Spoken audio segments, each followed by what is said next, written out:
আজকে কটা মেয়ে পটিয়েছিস? মাল পাঠানো সহজ কাজ নাকি? মাল পাঠানো চারটিখানি কথা। তুই আমার ছেলে হয়ে একটাও মেয়ে পটাসনি?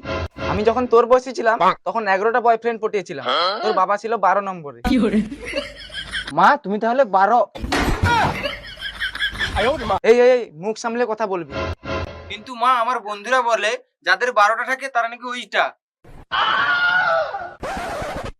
মায়ের বিষয়ে ওইসব কথা বলতে নেই রে রোহিত বেটা। জানো মা, আজকে স্কুল থেকে আসার পথে একটা ছেলে একটা মেয়ে না ওইসব করছিল, আমি লাথি মেরে চলে এসেছি। না না বাবা, এরকম করতে নেই। যা গিয়ে সরি বলে আয়। না আমি যাবো না, যা গিয়ে সরি বলে না আয়। যাবো না আমি। কি যাবি না? শুয়োরের বাচ্চা।